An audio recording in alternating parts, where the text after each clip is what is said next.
কি দুঃখ, কি দুঃখ গো। বাংলাদেশের প্রায় জায়গায় যদি আপনি ঘুরেন দেখবেন, দোকানে পাটে যদি একটু বসেন দেখবেন বুড়া মুরব্বী, অমুক বাড়ির ওইজন ভালো না, অমুক বাড়ির ওইজন ভালো না, আছে না নাই। অথচ সমালোচনা করো আমার মায়ার নবী বলি, যদি আরেক মরা ভাইয়ের, যদি আপন মরা ভাইয়ের গোশত যদি খেতে চাও, আরেকজনের ব্যাপারে গীবত বলো, আরেকজনের ব্যাপারে সমালোচনা করো। কিন্তু বর্তমানে আমাদের সমাজের মধ্যে গীবতটা বেড়ে গেছে কিনা জোরে বলেন। কোনো কেউ দ্বিধাবোধ করে না, শুধু আরেকজনের ব্যাপারে গীবত। অথচ আমার মায়ার নবী জানায় দেয়া বলে, আল গীবাতু আসাদ্দু মিনাজ জিনা, জিনার চেয়েও মারাত্মক একটা গুনাহ হলো আরেকজনের ব্যাপারে গীবত বলা। আপনি জিনা করবেন, হক হলো দুই প্রকার। কয় প্রকার? একটা হলো আমার আল্লাহর হক, আরেকটা হলো বান্দার হক। আল্লাহর হক হলো কি? নামাজ, রোজা, হজ, যাকাত, এগুলো হলো আমার আল্লাহর হক। এগুলা যদি আপনার কোনো কারণবশত যদি আপনার যদি মিস হয়ে যায়, পরবর্তীতে কাজা করিয়া আমার আল্লাহর কাছে যদি মাপ চান, আল্লাহ পাক অবশ্যই মাফ করে দিবেন। তবে গীবত যেটা বান্দার হকের কাতারও পড়ে যায়, গীবত এটাও একটা বান্দার হক। যেই বান্দার ব্যাপারে গীবত বলেছো, ওই বান্দার কাছে যতদিন পর্যন্ত গিয়া মাপ না চাইবা, ততদিন পর্যন্ত আল্লাহ মাফ করবেন না, কারণ এটা বান্দার হক। আরেকজনের ব্যাপারে গীবত বলছো, যার ব্যাপারে গীবত বলেছো, ওই বান্দার কাছে গিয়া যদি মাপ না চাইতে পারো, আল্লাহ বলে আমি আল্লাহও মাফ করতে পারি না। এজন্য জবানের হেফাজত করা দরকার আছে না নাই? এজন্য জবানটার হেফাজত করো। আজকে জবানের হেফাজত নাই। আমল, আমল এমন একটা শব্দ, দামি একটা শব্দ। মুআজ ইবনে জাবাল রাদিয়াল্লাহু তাআলা আনহু বলেছেন, তোমার কোন দিনের ইবাদত আল্লাহর দরবারে কবুল হবে তোমার জানা নাই। তোমার কোন দিনের জিকির আল্লাহর দরবারে কবুল হবে তোমার জানা নাই। তবে মুআজ ইবনে জাবাল রাদিয়াল্লাহু তাআলা আনহু বলি, চারটা জিনিস যার ভিতরে ঢুকবে, ওই আল্লাহর বান্দা, খোদার কসম, ওই আল্লাহর বান্দা আল্লাহর জান্নাতের মধ্যে চলে যাবে। মুআজ ইবনে জাবাল বলেন, চারটা গুণ যেই বান্দার ভিতরে ঢুকবে, ওই আল্লাহর বান্দা কশিনকালও জাহান্নামের আগুনের মধ্যে জ্বলতে পারে না।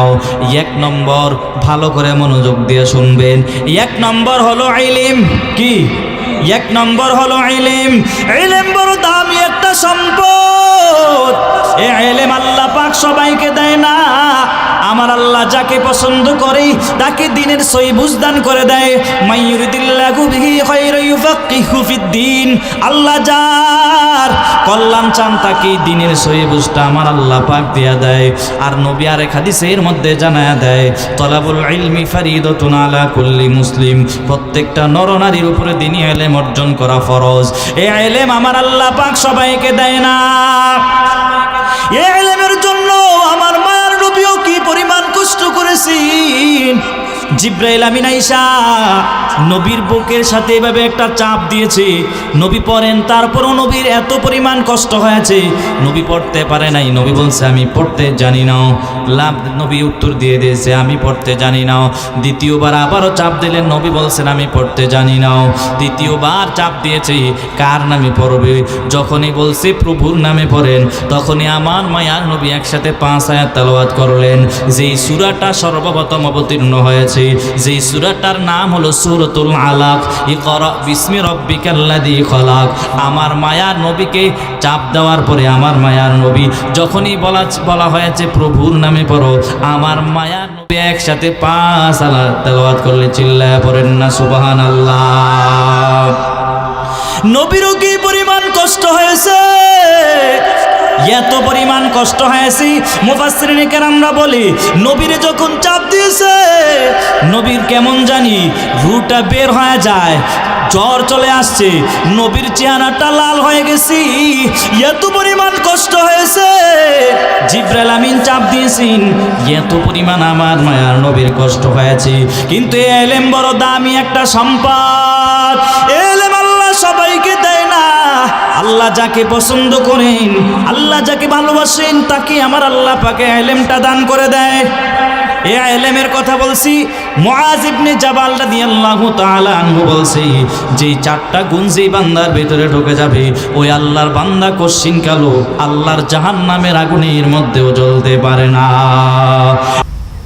मोमिन जो फिदा नक्श कफे पाए नबी हो, मोमिन जो फिदा नक्श कफे पाए नबी हो, ज़ीर कदम आज भी आलम का खजीना, ज़ीर कदम आज भी आलम का खजीना। घर सुन्नत नबवी की करे पैरवी उम्मत, घर सुन्नत नबवी की करे पैरवी उम्मत, तूफ़ान से निकल जाएगा फिर इसका सफीना, तूफ़ान से निकल जाएगा फिर इसका सफीना। आशिक हूँ बेरादर शहंशाह दो आलम, आशिक हूँ बेरादर शहंशाह दो आलम, मुश्को से ज़्यादा मुबारक जिसका फसीना, मुश्को से ज़्यादा मुबारक जिसका फसीना। আলহামদুলিল্লাহ। আলীনগর উলামা ও যুব সংগঠনের উদ্যোগে আয়োজিত তৃতীয় বার্ষিক ইসলামী মহাসম্মেলন, আজকের এই মাহফিলের সম্মানিত সভাপতি আলহাজ হাফেজ ওবায়দুল্লাহ সাহেব, আজকের এই মাহফিলের সহসভাপতি হিসাবে আছেন আলহাজ হজরত মাওলানা নূর আহমদ সাহেব, হাফেজ মোহাম্মদ শহীদুল ইসলাম সাহেব। আজকের এই মাহফিলে প্রধান অতিথি হিসাবে ফিরে কামেল হজরত মাওলানা আব্দুর রহমান ফির সাহেব, শায়েখে তুলাপাড়া। বিশেষ অতিথি হিসাবে ছিলেন হজরত মাওলানা মনিরুল ইসলাম সাহেব, শাইখুল হাদিস উসলিয়াপাড়া মাদ্রাসা সরাইল। আজকের এই মাহফিলে আরও আলোচনা পেশ করেছেন হজরত মাওলানা মুফতি কাফায়েতুল্লাহ আল মাহদি সাহেব বিবাড়িয়া। আজকের এই মাহফিলে প্রধান আকর্ষণ হিসাবে আলোচনা পেশ করেছেন সুমধুর কণ্ঠের অধিকারী সুর সম্রাট হজরত মাওলানা হাফিজ কারি সোহাইব আহমদ আশরাফি সাহেব। আজকের এই মাহফিলে আরও বক্তা হিসেবে আলোচনা পেশ করেছেন মাওলানা সিকান্দার হুসাইন আকবরী হবিগঞ্জি সাহেব। মহান আল্লাহ রব্বুল আলামিন আমাদেরকে কবুল করেছেন বিদায় এমন একটা দামি মজলিসে আসার, বসার, কিছু কথা বলার এবং শুনবার মতো তৌফিক দান করেছেন। এজন্য মালিকের দরবারে শুকর আদায় করা দরকার আছে কি নাই? জোরে বলেন, আছে না নাই? আমি আপনাদের সামনে যতটুকু টাইম কথা বলবো, অন্ততপক্ষে আমার সাথে হাঁ বা না একটা বলতে পারবেন তো ইনশাআল্লাহ। এজন্য আজকে এত সুন্দর একটা আয়োজন আপনাদের এলাকায় হচ্ছে। এই মাহফিল কি বছরে প্রতিদিন হয় বলেন? প্রতিদিন হয়? বছরে একদিন হয়। আর এই একটা দিন আর একটা রাতকেও যারা বিসর্জন দিতে পারে নাই, এদের মতো কপাল ভরা মুসলমান আর কেউ হতে পারে না। এত সুন্দর একটা আয়োজন, রহমাতুল্লিল আলমিনের হাদিসের ভাষ্য অনুযায়ী এটা জান্নাতের বাগান। আর এই জান্নাতের বাগানে যে এসেও ইচ্ছা করলে আসতে পারে না। আল্লাহ যাকে কবুল করে, যাকে পছন্দ করে, সেই একমাত্র আসতে পারে। এজন্য মহান মালিক আল্লাহ যেহেতু আমাদেরকে কবুল করেছেন, এজন্য একটা জবানকে বন্ধ না রেখে সকলে এক আওয়াজে কালিমাতুশ শুকর আদায় করে সকলে বলি আলহামদুলিল্লাহ। এই যে আলহামদুলিল্লাহ বলে শুকর আদায় করলেন, লস হয়েছে? জোরে বলেন, লস হয়েছে? আল্লাহ কোরআনে বলছে, আল্লাহর নিয়ামতের পরে যারা, নিয়ামত ভোগ করার পরে যারা, আল্লাহর নিয়ামত পাওয়ার পরে যারা আল্লাহর নিয়ামতের শুকর আদায় করে, আল্লাহ বাড়ায়া দেয়। আর যারা আল্লাহর সাথে গাদ্দারি করে, আল্লাহকে বৃদ্ধাঙ্গুলি দেখায়, এদের পরিণাম ফলাফল কি হবে আল্লাহ সেটাও কোরআনে বলছে, ইন্না আযাবি লাশাদীদ। এজন্য সর্বহালতে মালিকের শুকর আদায় করা এবং মালিকের প্রশংসা করা। আল্লাহ তাআলা অসুস্থতা দিয়েছেন, আলহামদুলিল্লাহ। সুস্থতা দিয়েছেন, আলহামদুলিল্লাহ। সব সময় আল্লাহর নিয়ামতের শুকর আদায় করলে আল্লাহ বাড়ায়া দিবে। এটা কি আমার বানানো কথা না আল্লাহর কথা? এজন্য সব সময় আল্লাহর নিয়ামতের শুকর আদায় করা চাই। মুসা নবী তো তার চাচাতো ভাইকে বারবার বুঝাইছে আল্লাহর রাস্তায় যাকাত দানের লেগে, আল্লাহর রাস্তায় দান করার লেগে বারবার বুঝাইছে। কিন্তু মুসা নবী এত বুঝানোর পরও কারণ অহংকারী করে বলছে ক্বালা ইন্নামা উতীতুহু আলা ইলম, নিজের জ্ঞান খাটায়া বড়লোক হয়েছে, নিজের শক্তি দিয়া সব কিছু নিজের বলে হয়েছে, এজন্য সে আল্লাহর রাস্তায় জাকাত দিতে চায় নাই। এজন্য মুসা নবী তার জন্য একটা বদদোয়া করে ফেলছেন ধরে। এরপরে আল্লাহ কোরআনে বলছে ফাকাসাফনা বিহি ওয়া বিদারিহিল আরদ, কিয়ামত পর্যন্ত তার এই মসনদ সহকারে নিচের দিকে যেতেই থাকবে। এখনো আপনি মিশরে গেলে দেখবেন যে তার মসনদ সহকারে সে প্রতিদিন 1 বিঘত করে নিচের দিকে কিয়ামত পর্যন্ত যাইতেই থাকবে। এজন্য আল্লাহর রাস্তায় সবসময় শুকর আদায় করবেন। আল্লাহ আমাদেরকে তৌফিক দান করুক, সবাই পড়ি আমিন। আমি আপনাদের সামনে যে আয়াতে কারিমা পড়েছি 29 নম্বর পারা সূরা মুলুক থেকে একটা আয়াতে কারিমা পড়েছি, রহমাতুল্লিল আলামিনের অগণিত হাদিস থেকে 2টো হাদিসের অংশ বিশেষ পড়েছি। আমি যে আয়াত পড়েছি আয়াতে আল্লাহ পাক বলেন আল্লাযী খালাকাল মাউতা ওয়াল হায়াতা লিয়াবলুয়াকুম আইয়ুকুম আহসানু আমালা ওয়া হুয়াল আজিজুল গফুর। আল্লাহ বলেন আমি আল্লাহ মানুষের হায়াত মউত এগুলো কেন দিয়েছি জানো? লিয়াবলুয়াকুম, আমি আল্লাহ অবশ্যই পরীক্ষা নেব। কি পরীক্ষা নেবেন আল্লাহ তাআলা? লিয়াবলুয়াকুম আইয়ুকুম আহসানু আমালা, কে কত সুন্দর আমল করতে পারো, কে কত কি করতে পারো, সুন্দর আমল করতে পারো। আল্লাহ পাক এখানে বলে নাই আকসারু আমালা, যে কে কত বেশি আমল করতে পারো, আল্লাহ এটা বলে নাই। আল্লাহ বলছেন কে কত সুন্দর আমল করতে পারো। আজকে আমরা বিপদে পড়লে আমল বাড়ায়া দেই, আছে না নাই? একদিন আল্লাহ বিপদ দিয়েছে, নামাজ বাড়ায়া 4 রাকাত বাড়ায়া পড়েন। আল্লাহ কয় এমন আমল আমার কাছে দাম নাই। আল্লাহ পাক বলে এমন আমলের দাম আমি আল্লাহর কাছে বেশি যে আমলটা দাইমানি করা হয়, সর্বদাই করা হয়। সর্বদাই আমল বলতে কথার কথা আপনি মাগরিবের নামাজ পড়লেন, মাগরিবের পরে 2 রাকাত সুন্নতও পড়লেন, 2 রাকাত নফলও পড়লেন, এবার 6 রাকাত তাওয়াবিন নামাজ আপনি কন্টিনিউ পড়েন, একে মরণ পর্যন্ত আপনি প্রতিদিন মাগরিবের নামাজের পরে 6 রাকাত তাওয়াবিন নামাজ আপনি পড়েই যান, এটা আপনার সর্বদাই একটা আমল। নবী বলেন অল্প আমলই সেটা নাজাতের জন্য যথেষ্ট হয়ে যাবে। দাইমানি আমল এটা আল্লাহর কাছে অনেক গ্রহণযোগ্য হতে পারে, আল্লাহ পাক এই উসিলা আপনাকে জান্নাতও দিয়ে দিতে পারে। এজন্য সর্বদাই একটা আমল ধরে রাখার চেষ্টা করবেন, যেটা করবেন সর্বদাই। বিপদে বললে একদিন আমল বাড়ায়া করেন, বিপদে বললে নামাজ বাড়ায়া পড়ে। আল্লাহ বলে এমন আমল আমার কাছে দাম নেই। আল্লাহ পাক বলেন আমি আল্লাহ মানুষের হায়াত মত কেন দিয়েছি? লিয়াবলুয়াকুম, আমি আল্লাহ পরীক্ষা নিব। আল্লাহ পাক বলেন কিসের পরীক্ষা নিবে? আল্লাহ পাক বলেন আইয়ুকুম আহসানু আমালা, আল্লাহ পাক বলে কে কত সুন্দর আমল করতে পারো আমি আল্লাহ দেখব। কি আমল করতে পারো, কে কত সুন্দর আমল করতে পারো। আল্লাহ পাক এখানে বলেন এই আকসারু আমালা, কে কত বেশি আমল করতে পারো। আল্লাহ পাক বলছে কে কত সুন্দর আমল করতে পারো। আমি আল্লাহর কাছে এটা বড় দাম। যারা সর্বদাই আমল করে, একটা সর্বদাই আমলটাকে ধরে রাখতে পারে, আমি আল্লাহর কাছে এটা অনেক দামি মনে হয়। কারণ যারা বিপদে পড়লে নামাজ বাড়ায় পড়ে, বিপদ চলে গেলে নামাজ বাদ দিয়া দেয়, এমন আমল আমার আল্লাহর কাছে দাম নাই। নবী ও হাদিসের মধ্যে জানা আছে অল্প আমলই সেটা নাজাতের জন্য যথেষ্ট হয়ে যাবে। আমল এমন একটা শব্দ,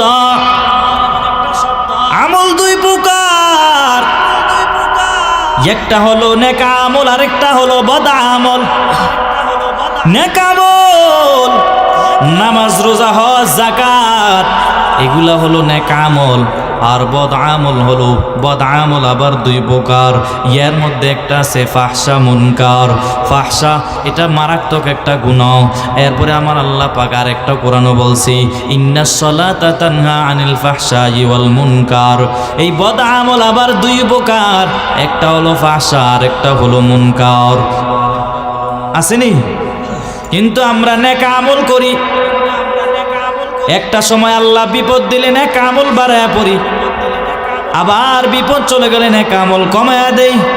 আল্লাহ বলে এমন আমল আমার কাছে দাম নাই, আমার কাছে ওই আমলের বড় দাম যে আমলটা সর্বদাই করা হয়, ওই আমলের দাম আমি আল্লাহর কাছে অনেক বেশি।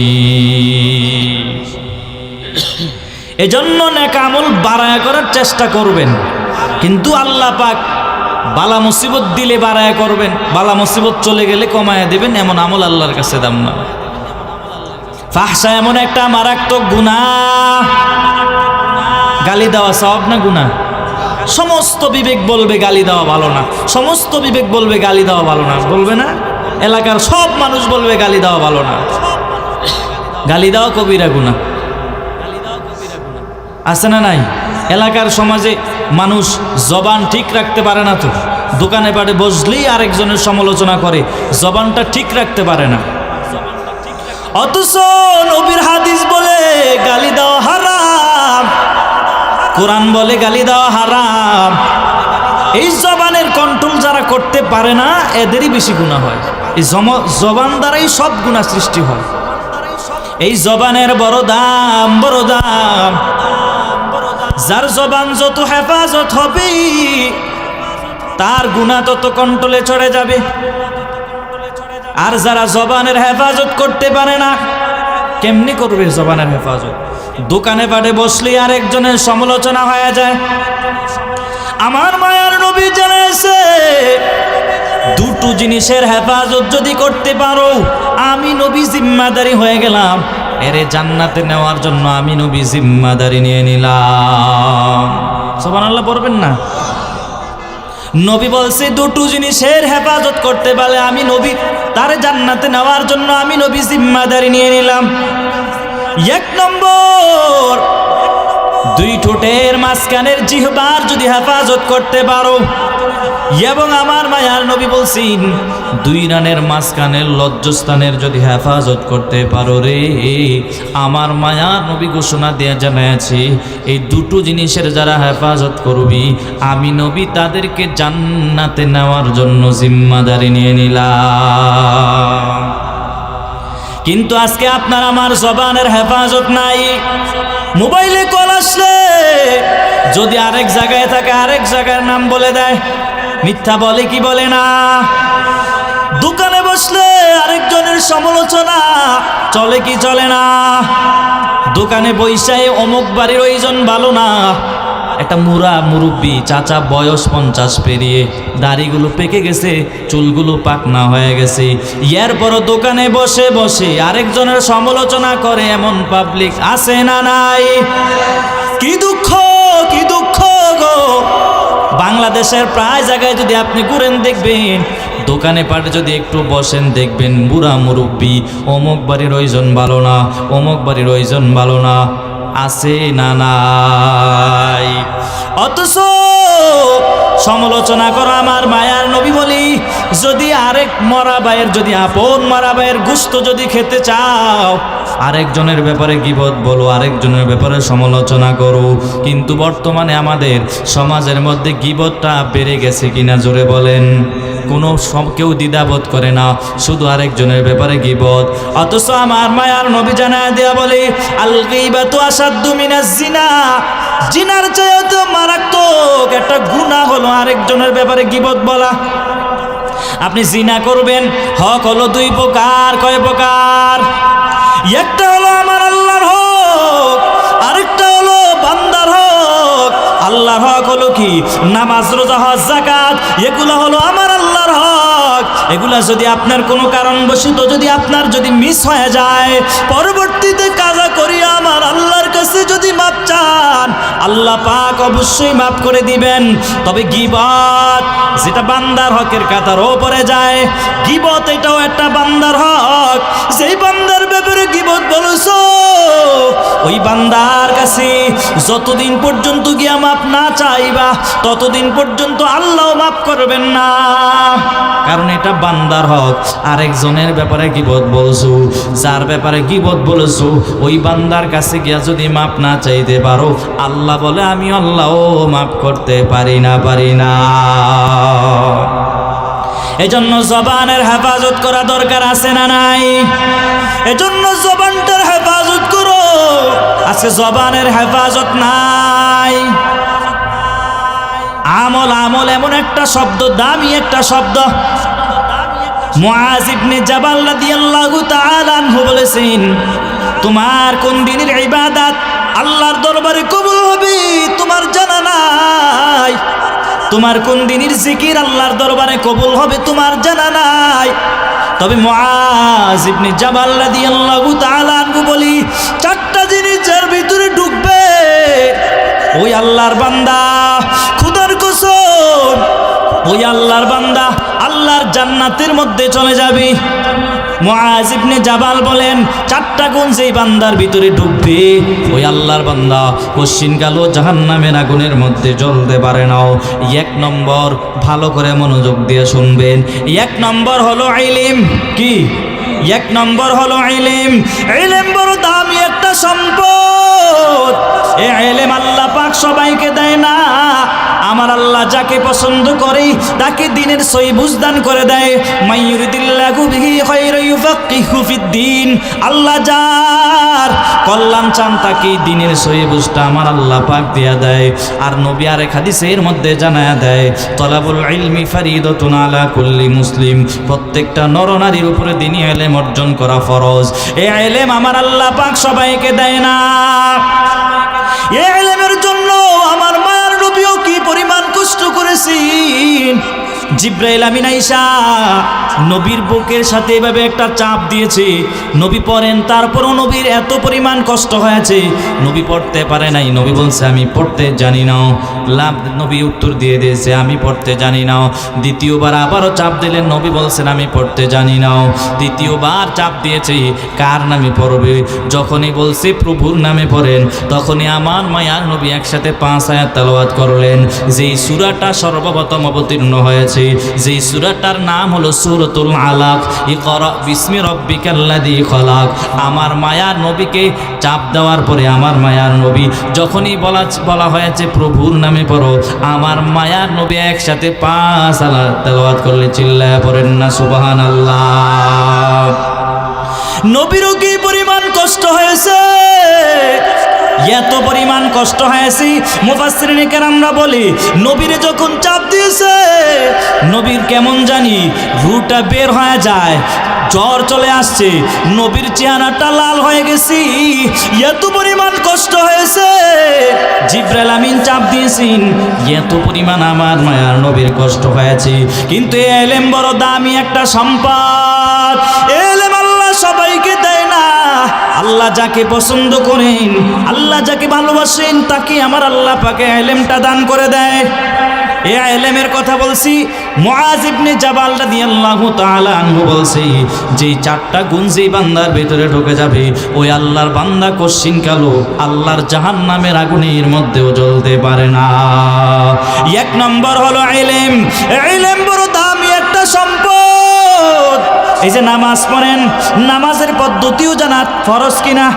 হ্যাঁ, নামাজ পড়া যেমন ফরজ, নামাজের পদ্ধতিও তা জানা তেমন ফরজ। ইলম যদি আপনার জানা না থাকে বাবা, নামাজ পড়তে পারবেন না। নামাজ পড়তে সূরা লাগে কি লাগে না? যদি আপনার সূরা না পারেন আপনার নামাজ হবে না।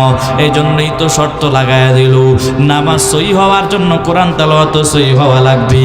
আজকে আমাদের তেলাওয়াত আপনার আমার শুদ্ধ নাই। কত মুরব্বী চাচারা তেলাওয়াত পারে না। যদি একটু কষ্ট করে আপনাদেরকে আমি আজকের এই মাহফিল থেকে বলে দেই, অন্তত পক্ষে 5টা বা 10টা সূরাও যদি আপনি মস্ক করে যদি মুখস্থ করে নিতে পারেন, আর এই 10টার 5টা সূরা দিয়ে যদি 5 বেলার নামাজটাও আদায় করতে পারেন, আমার আল্লাহ পাক এই উসিলা আমার আল্লাহ পাক আপনারে জান্নাত দিয়ে দিবেন। কারণ আমার মায়ার নবী হাদিসের মধ্যে জানা আছে, কিয়ামতের ময়দানে সর্বপ্রথম নামাজের হিসাবটা নিবি। আর নামাজের হিসাবটা নেওয়ার পর যদি দেখে আপনার নামাজের হিসাবের বেলা আপনার শূন্য, তাহলে আপনার বাকি আমলগুলোও শূন্য হয়ে যাবে।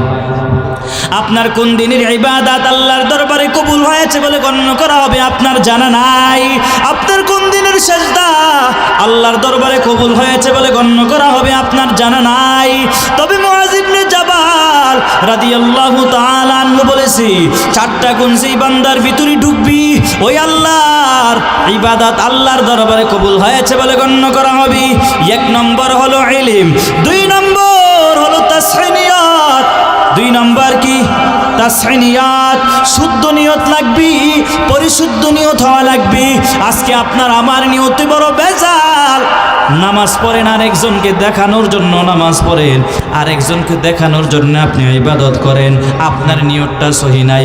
সমাজে এমন লোক আছে না নাই? কত মেম্বার সাহেবকে দেখবে এলাকার মানুষ খারাপ বলবে, আমি নামাজ না পড়লে এলাকার মানুষ বলবি মেম্বার সাহেব নামাজ পড়েন না।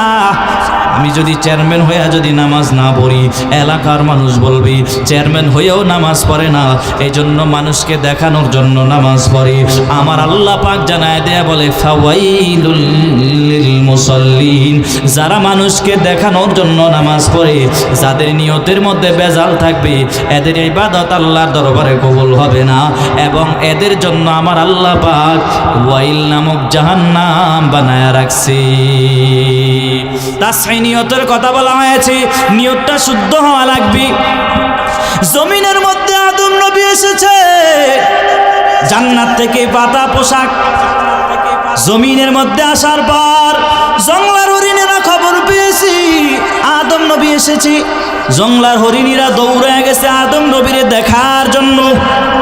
এবার আদম নবী যখন তাকায় দেখলো জংলার হরিণীরা আসছে আমাকে দেখার জন্য, এবার আদম নবী তার পোশাক ছিল পাতা, কিছু পাতা ছিঁড়ে এই হরিণীদেরকে দিয়া দিল। হরিণীরা খাওয়ার পরে এদের মধ্যে 3টা গুণ চলে আসলো। 1 নম্বর এদের চেহারা সুন্দর হয়ে গেল, 2 নম্বর এদের গোশতের মধ্যে মজা চলে আসলো, 3 নম্বর এদের নাভির ভিতরে আল্লাহ এমন একটা কস্তুরি দিয়া দিল যেটার এত পরিমাণ ঘ্রাণ। এবার হরিণীরা পাতা খাওয়ার পর এবার জঙ্গলার মধ্যে চলে গেল। জঙ্গলার মধ্যে চলে যাওয়ার পর পুরো জঙ্গল মুখরিত, এত পরিমাণ ঘ্রাণ। অন্য হরিণীরা ঘ্রাণ পাইয়া বলতেছে কি ব্যাপার, এত সুঘ্রাণ কোত্থেকে আসি? হরিণীদের থেকে জানার পরে বুঝতে পারলো কি ব্যাপার, এত ঘ্রাণ কোত্থেকে আসে। বলে জমিনের মধ্যে আদম নবী এসেছি, আর আমরা আদম নবীকে দেখার জন্য গিয়েছিলাম। যাওয়ার পরে আদম নবী আমাদেরকে কিছু তার পোশাক থেকে কিছু পাতা আমাদেরকে ছেড়ে দিল। সেই পাতা খাওয়ার পর আমাদের মধ্যে 3টা গুণ আসছে।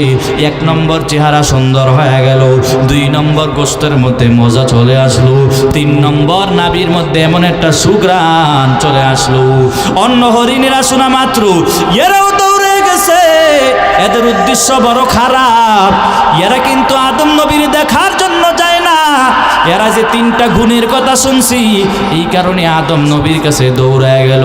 আদম নবী আগের মতো কইরা যেহেতু হরিণীরা আসলো নবীর কাছে, নবী আবারও তার পোশাক থেকে পাতা ছেড়ে দিল খাওয়ার জন্য।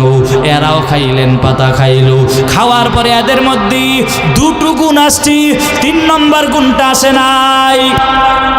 এরাও পাতা খেয়েছে, পাতা খাওয়ার পরে এদের চেহারা সুন্দর হয়ে গেল এবং এদের গোশতের মধ্যে মজা চলে আসলো, কিন্তু এদের নাভির মধ্যে কস্তুরিতে ঘ্রাণ আসে না। কি ব্যাপার? বলে আগের যে হরিণীরা আসছে এরা তো নবীরে দেখার জন্য আসছে, এদের উদ্দেশ্য নিয়ত বড় ভালো ছিল। পরবর্তী যে হরিণীরা আসছে এটা তো আমার নবীরে দেখার জন্য আসে নাই, বরং তারা পাতা খাওয়ার উদ্দেশ্যে এসেছে। এই জন্য এদের নিয়তে বেজাল থাকার কারণে তারা 3 নম্বর গুণটা পায় নাই। এজন্য বাবা নিয়তের মধ্যে যদি বেজাল থাকি যত ইবাদত করো কোন ইবাদত আল্লাহর দরবারে কবুল হবে না। নিয়তটাকে খাঁটি বানাও, নিয়ত খাঁটি করো, অল্প আমলই করো, সেটা নাজাতের জন্য যথেষ্ট হয়ে যাবে। ঠিক কিনা জোরে বলেন। মুআজ ইবনে জাবাল রাদিয়াল্লাহু তাআলা আনহু বলি তোমার কোন দিনের ইবাদত আল্লাহর দরবারে কবুল হয়েছে বলে গণ্য করা হবে তোমার জানা নাই? কোন দিনের সিজদা আল্লাহর দরবারে কবুল হয়েছে বলে গণ্য করা হবে তোমার জানা নাই? তবে শুই না নাও 4টা গুণ যদি ভিতরে ঢুকাইতে পারো তোমার ইবাদত আল্লাহর দরবারে কবুল হয়েছে বলে গণ্য করা হবে। 1 নম্বর হলো ইলম, 2 নম্বর হলো তাসহিনিয়াত, 3 নম্বর হলো ধৈর্য। ধৈর্য এমন একটা দামি সম্পদ, এই ধৈর্য ধারণ সবাই করতে পারে না। বিভিন্ন সময় আমার আল্লাহ পাক এমন এমন বালা মুসিবত দেয় কিন্তু বান্দা ধৈর্য ধারণ করতে পারে না। অথচ আমার আল্লাহ পাক জানা দেয় ইয়া আইয়ুহাল্লাযীনা আমানুস্তাঈনু বিস-সাবরি ওয়াস-সালাহ ইন্নাল্লাহা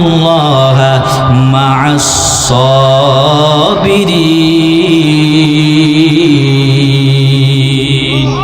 আল্লাহ পাক জানা দিয়া বলি যারা ধৈর্য ধারণ করবি আমি আল্লাহ এদের সঙ্গী হয়ে যাব। বিভিন্ন সময় আমি আল্লাহ পাক এমন এমন আমি আল্লাহ পাক বালা মুসিবত তোমারে দিয়ে দিব, বালা মুসিবতে ধৈর্য ধারণ করতে পারলে আমি আল্লাহ তোদের সঙ্গী হয়ে যাব। কত মানুষ দেখবেন ধৈর্য হারা হয়ে যায়, ধৈর্য হারা হওয়ার কারণে তার সফলতাও আসে না। জমিনের ফসল যদি একটু খারাপ হয়, এই সিজনে যদি তার দাম কম হয়, জমিনের মধ্যে ফসলটা খারাপ হইলে আল্লাহরে পর্যন্ত গালি দেওয়া দেরি করে না। আল্লাহ শুধু আমার জমিনটাই দেখলো, আর কারো জমিনটা দেখলো না। আল্লাহ পাক বলে বান্দা ধৈর্য ধারণ কর, আমি আল্লাহ তোদের সঙ্গী হয়ে যাব। চিল্লায় বলেন ঠিক কিনা? ধৈর্যের দৃষ্টান্ত কায়েম করেছে ইব্রাহিম আর ইসমাইল আলাইহিস সালাম। কেমন ধৈর্য ধারণ করেছি ইব্রাহিম নবীকে আল্লাহ পাক বুড়া বয়সে, যখন বয়স 95 বছরের উপরে বৃদ্ধ হয়ে গেছি, আল্লাহর কাছে দোয়া করেছি, আল্লাহ আমার একটা সন্তান দান করেন। আল্লাহ পাক ইব্রাহিম নবীকে এই বুড়া বয়সে, বৃদ্ধ বয়সে একটা সন্তান আমার আল্লাহ পাক দান করলেন। রব্বি হাবিলি মিনাস সলিহিন। আল্লাহ পাক ইব্রাহিম নবীকে একটা সন্তান আমার আল্লাহ পাক দান করে দিলেন। দান করার পর আমার আল্লাহ পাক তাকায় দেখি, কি ব্যাপার, ইব্রাহিম কেমন জানি তার সন্তান পাইয়া আমি আল্লাহরে মনে হয় ভুলে গেছি। আল্লাহ পাক এই জন্য আরেকটা পরীক্ষা করার জন্য আমার আল্লাহ পাক ইব্রাহিম নবীকে ঘুমের ঘরে স্বপ্ন দেখে বলে, ইব্রাহিম তোর সবচেয়ে মূল্যবান যে বস্তুটা আছে আল্লাহর রাস্তায় কোরবানি করে দাও। ক্বালা ইন্নী আযবাহুকা ফানজুর মাযা তারা। আল্লাহ পাক ইব্রাহিম নবীকে ঘুমের ঘরে স্বপ্নে দেখাইছেন, হে নবী তোমার সবচেয়ে প্রিয় বস্তুটা আল্লাহর রাস্তায় কোরবানি করে দাও। ইব্রাহিম নবী একবার স্বপ্নে দেখলেন, দুইবার স্বপ্নে দেখলেন, তৃতীয়বারে স্বপ্নে দেখার পর চিন্তা করলো আমার সবচেয়ে প্রিয় বস্তুর নাম হলো ইসমাইল, ইসমাইলকে জবাই করা লাগবে। এবার ইসমাইলকে জবাই করার জন্য ইব্রাহিম নবী দৌড়ে গেছে, বাড়ি চলে গেছি। ইব্রাহিম নবী এবার বাড়ি যাইয়া এই স্ত্রী সাহেবাকে, ইসমাইলের আম্মাকে বলছি, সুন্দর করে গোসল করে সাজা দাও, ইসমাইলকে সুন্দর করে গোসল করে সাজা দাও। ইসমাইলের আম্মা মনে করছে দুনিয়ার কোনো বাদশা মনে হয় ইসমাইলের দাওয়াত দিয়েছে, এই জন্য দুনিয়ার কোনো বাদশার দাওয়াতে যাবে। ইসমাইলের আম্মা সুন্দর করে গোসল করে সাজায় দিল, ইসমাইলকে নিয়ে যাবে। ইব্রাহিম নবী এবার ইসমাইলকে নিয়ে রওয়ানা। যাইতে যাইতে মিনা বাজার চলে গেলেন। মিনা বাজার যাওয়ার পরে ইসমাইলকে বলেন, ইসমাইল তোর কাছে একটা কথা বলতে চাই। ইসমাইল বলে, আব্বা জান কি বলবেন বলেন। ক্বালা ইয়া আবাতি ফাল মা তুমার। ইসমাইল আমি আব্বা, আমি তোর বাবা, স্বপ্নের মধ্যে দেখেছি তোরে আল্লাহর রাস্তায় জবাই করতেছি। ইসমাইল কেমন বাবার কেমন সন্তান, জবাব দিয়ে বলছি, ইয়া আবাতি ফাল মা তুমার সাতাজিদুনি ইনশাআল্লাহু মিনাস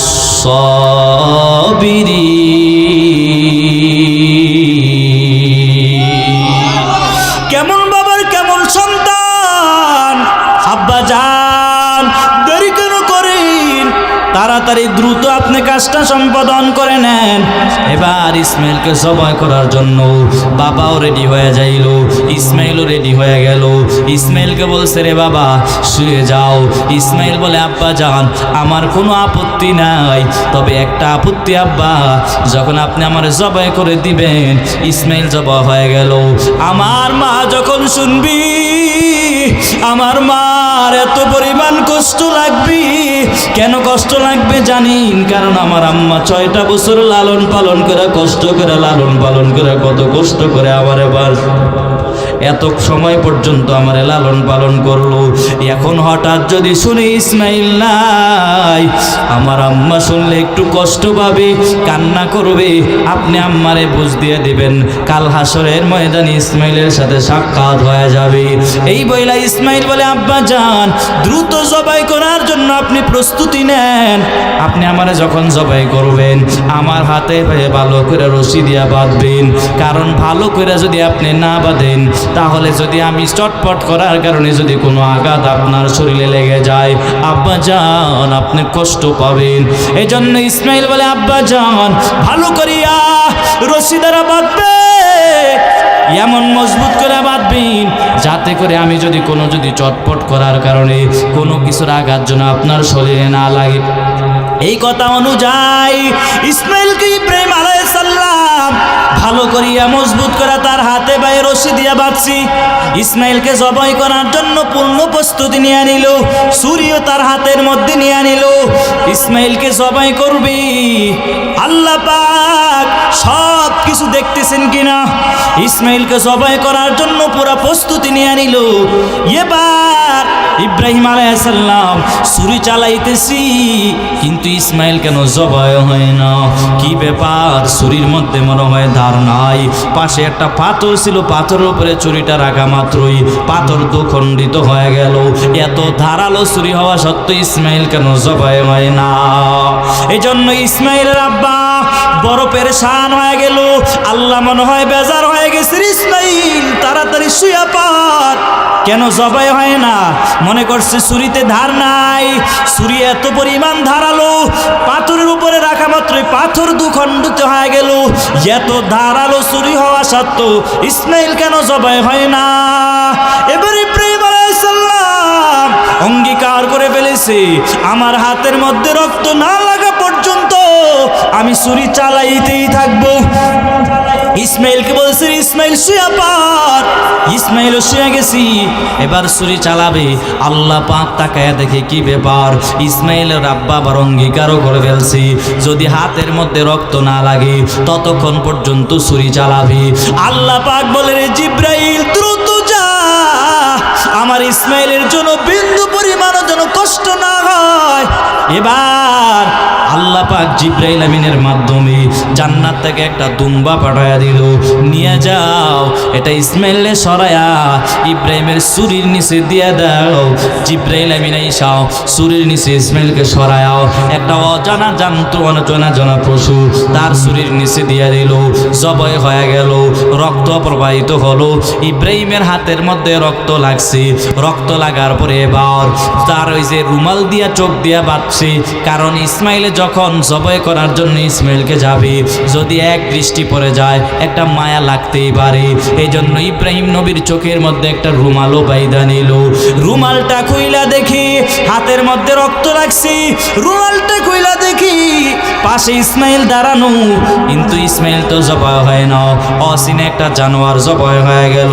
ইব্রাহিম নবী বলে, রে ইসমাইল, আল্লাহ মনে হয় বেজার হয়ে গেছে, ইসমাইল শুয়ে পড়।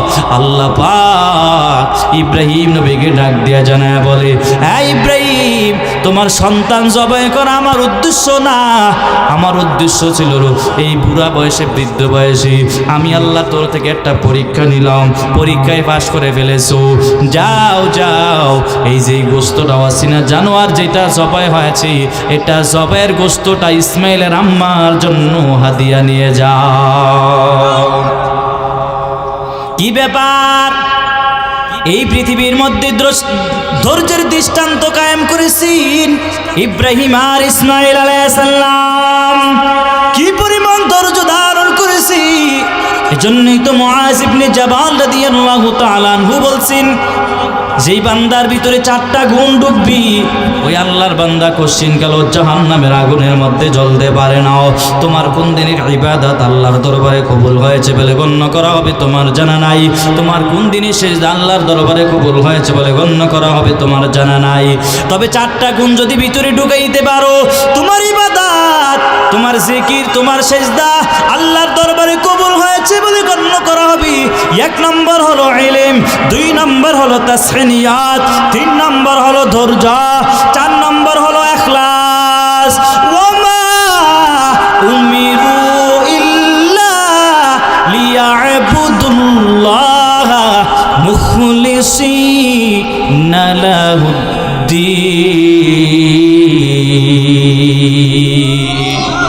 ইখলাসের বড় দাম।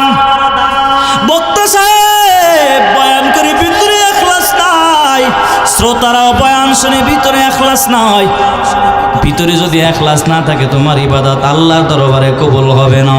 নামাজ পড়ে বান্দার ভিতরে যদি এখলাস না থাকে নামাজ আল্লাহর দরবারে কবুল হবে না। এজন্য বান্দা ভিতরে এখলাসটা শুদ্ধ বানায় নাও। এখলাস যত সুন্দর হবে আমার মায়ার নবী জানায় দিয়ে বলি অল্প আমলই সেটা নাজাতের জন্য যথেষ্ট হয়ে যাবে। এজন্য ভালো করিয়া মনোযোগ দিয়ে শুনবেন। এই যে এত সুন্দর একটা আয়োজন, কেন এত সুন্দর আজকে আলীনগর, ওলামাদের এই উদ্দেশ্য কি? আপনারা সবাই যেন 5 বেলার নামাজ জামায়াতে আদায় করেন, এই কারণে এত সুন্দর একটা আয়োজন দিয়া দিল। ঠিক কিনা? জোরে বলেন, জোরে বলেন ঠিক কিনা? কিন্তু আজকে আপনারা আমার আল্লাহ পাক দুনিয়ায় কেন পাঠাইলেন? আল্লাহ পাক বলে আমি আল্লাহ হায়াত আর মওত এই কারণে দিলাম রে, আমি আল্লাহ পরীক্ষা নিব কে কত সুন্দর আমল করতে পারো। এজন্য সুন্দর আমল করার জন্য চেষ্টা করবেন তো ইনশাআল্লাহ। আল্লাহ পাক বলে আমি আল্লাহ পাক মানুষকে দুনিয়ার মধ্যে পাঠিয়ে দিলাম, এবং আল্লাহ পাক জানায় দিয়ে বলি একটা উদ্দেশ্য নিয়ে আমি আল্লাহ পাক দুনিয়ার মধ্যে পাঠাইলাম। কি উদ্দেশ্য নিয়ে আমার আল্লাহ পাক পাঠাইলেন? আল্লাহ পাক 27 নম্বর পারার 2 নম্বর পৃষ্ঠা আমার আল্লাহ পাক জানায় দিয়া বলি ওয়ামা খালাকাতুল জিন্না ওয়াল ইনসা ইল্লা লিয়াবুদুন। আল্লাহ পাক বলেন আমি আল্লাহ মানুষকে বানাইছি, জিন আর মানুষকে বানাইছি একমাত্র আমি আল্লাহর ইবাদত করার জন্য। কি করার জন্য আল্লাহ পাক মানুষ বানাইছেন? জোরে বলেন। এই ধারণা এই চিন্তা ভিতরে ঢুকানোই লাগবে, কারণ আল্লাহ পাক বলে আমি আল্লাহ মানুষকে ইবাদতের জন্য বানাইছি। ইবাদতের মধ্যে অন্যতম একটা ইবাদত হলো নামাজ। কি? নামাজ। আজকে তোমার আমার নামাজের প্রতি গুরুত্ব কম, নামাজের প্রতি যত্নবান কম। ঠিক কিনা? জোরে বলেন। নামাজ পড়েন কি পড়েন নিজেই জানেন না, অথচ আমার মায়ার নবী বলছি নামাজের ভিতরে খুশু লাগাইয়া নামাজ পড়ো, অথচ তুমি নামাজে দাঁড়াইয়া দুনিয়ার ব্যবসার হিসাব করো। নামাজের ভিতরে খুশু নাই, এই জন্য তোমার নামাজ আল্লাহর দরবারে কবুল হয় না। আল্লাহ পাক ভিন্ন এক আয়াতে আমার আল্লাহ পাক জানায় দিয়া বলি ইন্নাস সালাতা তানহা আনিল ফাহশাই ওয়াল মুনকার। আল্লাহ পাক জানায় দিয়ে বলি নিশ্চয় যারা নামাজ পড়বি আমি আল্লাহ পাক তাদেরকে ফাহেশা এবং অশ্লীল কাজ থেকে আমি আল্লাহ পাক দূরে সরায় দিব। এখন বলবেন হুজুর আমি নামাজ পড়ি আর পরও তো ফাহেশা কাজ ছাড়তে পারি না, ইয়ার পরও গুনাহ থেকে বাঁচতে পারি না। জবাব নিয়ে নাও। মুফাসসিরিনে কেরাম বলে ঠিক আছে তুমি নামাজ পড়ো, কিন্তু নামাজের ভিতরে খুশু নাই, নামাজে দাঁড়ায় হিসাব মিলাও, ব্যবসার হিসাব মিলাও, এই কারণে তোমার নামাজ আল্লাহর দরবারে কবুল হয় না। ঠিক কিনা? জোরে বলেন।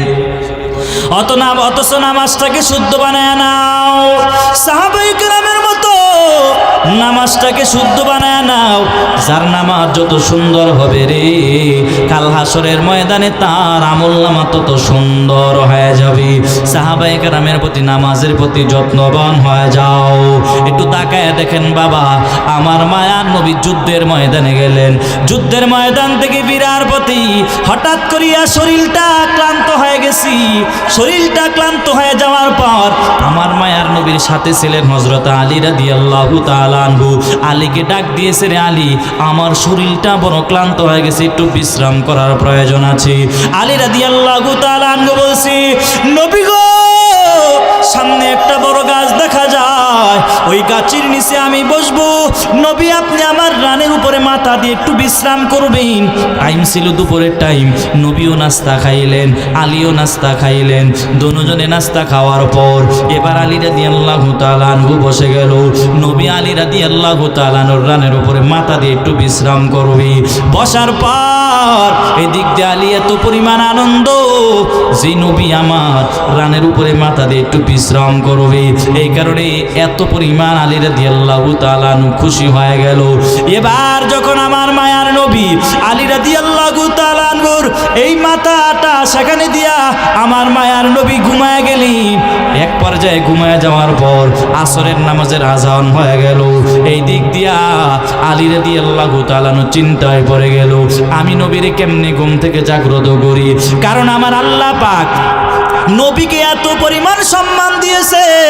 কোরআনুল কারীমের মধ্যে আল্লাহ পাক নবীকে যতবার ডাক দিয়েছি সাথে একটা লকব লাগায় আমার আল্লাহ পাক ডাক দিয়েছে। কোথায় বলেছে তহা, কোথায় বলেছে ইয়াসিন, কোথায় বলেছে ইয়া আইয়ুহাল মুজাম্মিল। আল্লাহ পাক নবীকে কোরআনের মধ্যে যতবার আমার আল্লাহ পাক ডাক দিয়েছি সাথে একটা লকব লাগায় দিয়েছেন। এজন্য আলী রাদিয়াল্লাহু তাআলা নবীর কেমনি ঘুম থেকে জাগ্রত করবে। একদিক দিয়ে আসরের আজান হয়ে গেল, টাইমটাও চলে যায়, সূর্য ডুবে যাইতেছে, আসরের নামাজ তো পড়তে পারে নাই। আলী এত পরিমাণ চিন্তার পেরেশান, একদিক দিয়ে সূর্য ডুবে যায়, আসর তো পড়তে পারে নাই। আলী এত পরিমাণ চিন্তা করতেছি, এক পর্যায়ে আলীর চোখ দিয়ে বেয়ে পানি পড়তেছি। এক পর্যায়ে চোখের পানি রহমাতুল লিল আলামিনের চেহারা মুবারকের মধ্যে পড়ে গেল। চেহারা মুবারকে পড়ার পর আমার মায়ার নবী ঘুম থেকে জাগ্রত হয়ে দেখি আলীর চোখের মধ্যে পানি দেখা যায়। কি ব্যাপার আলী রে, তোমার চোখে কেন পানি দেখা যায়? আলী বলতে চায় না। অনেকবার অনুনয় বিনয় করার পর আলী বলতেছি নবী গো, পশ্চিম দিকে তাকে দেখেন, সূর্যটা ডুবে গেছে, এখনো আসরের নামাজ তো পড়তে পারি নাই। নবী বলে রে আলী তাকে দেখ, আমি যে একজন পয়গম্বর, আমি যে একজন রসুল, কি পরিমাণ মুআজিজা, তাকায় দেখ। আমার মায়ার নবী বলে আলী তাকায় দেখ আমার কি পরিমাণ মুআজিজা। আমার মায়ার নবী সাদার কাঙ্গুল দ্বারা সূর্যের দিকে ইশারা করে বলে রে সূর্য, 4টা বাজে যেই জায়গায় ছিলা আবার আপন জায়গায় চলে আসো। সাদা আঙ্গুল দ্বারা ইশারা করা মাত্র সূর্য আপন জায়গায় চলে আসছি। আলীও নামাজ পড়লেন, আমার মায়ার নবীও নামাজটা আদায় করলেন। এই ঘটনাটা বলার উদ্দেশ্য হলো বাবারে একটু তাকায় দেখেন সাহাবায়ে কেরামরা এক ওয়াক্ত নামাজ চলে যায় কেমন পেরেশান হয়ে গেল। আর তুমি আর আমি এই জীবনের মধ্যে হায়াতের মধ্যে কত ওয়াক্ত নামাজ বাদ দিয়েছি, একটু হিসাবটা মিলাও। আমার মায়ার নবী বলছি কেউ যদি ইচ্ছাকৃতভাবে এক ওয়াক্ত নামাজ বাদ দিয়ে দেয় জাহান্নামের মধ্যে 2,88,000 বছর জাহান্নামের আগুনের মধ্যে জ্বলা লাগবে। এবার একটু হিসাবটা মিলাও, জীবনে কত ওয়াক্ত নামাজ বাদ দিয়ে ফেললাম। এজন্য বাবা ভালো করিয়া শোনেন, ভালো করিয়া বুঝেন, একদিন আপনারও কবরে যাওয়া লাগবে, আমারও কবরে যাওয়া লাগবে। এই দুনিয়ায় কেউ থাকতে পারে নাই, সবাই একদিন না একদিন কবরে যাওয়াই লাগবে, ঠিক কিনা জোরে বলেন। তবে কবরে যাওয়ার আগে কবরের সামানা তৈয়ার করা লাগবে কিনা? কিন্তু আজকে আমরা কবরে যাব সবাই ভালো করিয়া জানি, কিন্তু সামানা তৈয়ার করতে চাই না রে বাবা।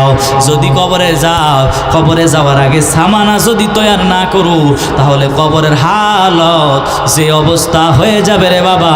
কবরের সবার কবরে আমার আল্লাহ পাক ফেরেশতা পাঠায় দিয়া প্রশ্ন করবে, রবের পরিচয় দাও, ধর্মের পরিচয় দাও, রহমাতুল লিল আলামিনের পরিচয় দাও। যদি প্রশ্নের জবাব না দিতে পারো আল্লাহ পাক বলবে এর কবরের একটা রাস্তা জাহান্নামের সাথে লাগায়া দাও। আর যারা প্রশ্নের জবাব দিতে পারবে আল্লাহ পাক বলবে রে ফেরেশতা এর কবরের একটা জান্নাতের সাথে তার একটা রাস্তা লাগায়া দাও। একটু চিন্তা করেন বাবা, ওই কবরের হালত যদি খারাপ হয়ে যায়, কবরের মধ্যে 70 থেকে 99টা সাপ বেনামাজির কবরে চলে আসবি। শুধু আল্লাহর অবাধ্য, আল্লাহর গুনাহ করেছো, আল্লাহর অবাধ্য করেছো, আল্লাহ পাক যখন কবরে চলে যাইবা ওই দিন তোমার অবস্থা বড় খারাপ হয়ে যাবে রে বাবা। আর এটা তো কবরের হালত, আর হাসরের ময়দান আরো ভয়ঙ্কর একটা অবস্থা হয়ে যাবে, ঠিক কিনা জোরে বলে। ওই হাসরের ময়দানে এত ভয়ঙ্কর একটা অবস্থা হবে রে, ওই হাসরের ময়দানে কেউ কারো পরিচয় দিতে চাইবে না। আব্বা তার সন্তানের পরিচয় দিতে চাইবে না, সন্তান তার বাবার পরিচয় দিতে চাইবে না। এত ভয়ঙ্কর একটা মুহূর্ত হয়ে যাবে ওই হাসরের ময়দানে। আল্লাহ পাক সমস্ত মানুষকে দাঁড় করাবেন, সমস্ত মানুষগুলো আল্লাহর সামনে দাঁড়াবে, সমস্ত মানুষ উলঙ্গ অবস্থায় আল্লাহর সামনে দাঁড়াবেন। আল্লাহ পাক বলেন ওই হাসরের ময়দানে আল্লাহ পাক 7ম পর্যায়ের একটা ধমক দিয়া বলবে, 1ম পর্যায়ের ধমক। আল্লাহ পাক বলি ওয়ামতাজুল ইয়াউমা আইয়ুহাল মুজরিমুন। আল্লাহ পাক প্রথম পর্যায়ের একটা ধমক দিয়ে বলবে, তোমরা যারা গুনাহ করেছো, তোমরা যারা পাপিষ্ঠ, নেককারদের থেকে আলাদা হয়ে যাও। ওই দিন তোমরা যারা গুনাহ করেছো, নেককারদের থেকে আলাদা হতে চাইবা না। আল্লাহ পাক বলে ওই দিন আমি নিজ কুদরতি হাত দ্বারা তাদেরকে আলাদা করে ফেলবো। এত একটা ভয়ঙ্কর অবস্থা হয়ে যাবে। এখন আপনি জমিন থেকে তাকায় দেখেন, কি উপরে সূর্য, কি উপরে। আল্লাহ পাক নবীর মাধ্যমে জানায় দিয়ে বলে এই সূর্যের কিন্তু 12টা মুখ আছে। কয়টা মুখ আছে? 12টা মুখ আছে। আল্লাহ পাক জমিনের মধ্যে একটা মুখ আমার আল্লাহ পাক দিয়ে রাখছি, আর আল্লাহ পাক একটা মুখ মাত্র দিয়ে রাখছি, আর একটা মুখে একটা সূর্যের তাপ। এই যে মাঝে মাঝে আপনাদের এত পরিমাণ গরম লাগে, সূর্যের গরমে আপনি এসির বাতাস তালাশ করেন, সূর্যের গরমে আপনি ঠান্ডা পানি তালাশ করেন। আল্লাহ পাক বলে হাসরের ময়দানটাও এত এত ভয়ঙ্কর অবস্থা হয়ে যাবে। আল্লাহ পাক যেদিন হাসরের ময়দানে সূর্য 1 বিঘত উপরে চলে আসবে, 1 হাত উপরে চলে আসবে, আল্লাহ পাক সূর্যকে অর্ডার করে বলবে, রে সূর্য, তোর যে 12টা মুখ আছে সেই 12টা মুখ জমিনের মধ্যে ছাইরা দে। আল্লাহ পাকের অর্ডার পাওয়া মাত্র সূর্য তার 12টা মুখ জমিনের মধ্যে ছেড়ে দিবে, আর জমিনটা বড় তামা হয়ে যাবে। যারা গুনাহগার, আল্লাহর গুনাহ করেছে, পাপিষ্ঠ যারা আল্লাহর অবাধ্য করেছে, যারা বেনামাজি, এদের মাথার মগজগুলো টকবক করে পড়তে থাকবে, টকবক করে পড়তে থাকবে। ওই হাসরের ময়দানে আল্লাহ পাক দ্বিতীয় পর্যায়ে আমার আল্লাহ পাক যখন কহকারিয়াতের একটা আওয়াজ দিয়ে বলবি, আর হাসরের ময়দানটা থরথর করে কাঁপবে। আল্লাহ পাক বলি ওই দিন আল্লাহ পাক মহারাগান্বিত আওয়াজ, আল্লাহ পাক এত রাগান্বিত আওয়াজ দিয়ে বলবি, এই দুনিয়ার রাজা বাচ্চারাও কম তো রাজাগিরি দেখাও নাই, ক্ষমতাও তো কম দেখাও নাই, আল্লাহর এই হাসরের ময়দানে আজকের এই রাজত্ব কার? সবাই বলবে আল্লাহর।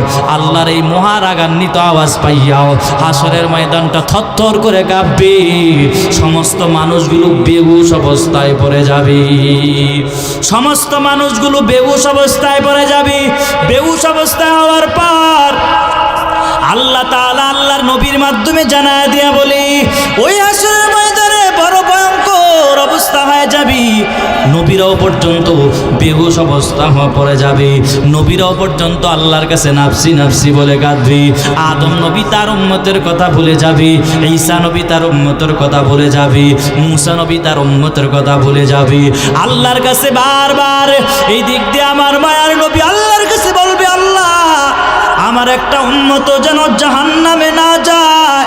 এই দিক দিয়া জাহান্নামীদের দিকে দ্রুত আসতে চাইবি, আর আল্লাহর কাছে বারবার বলবে, আল্লাহ আমার পেটে বড় ক্ষুধা, যারা ঠিক মতো নামাজ পড়ে নাই, যারা বেনামাজি, এদেরকে আমার পেটের ভিতরে দিয়ে দাও।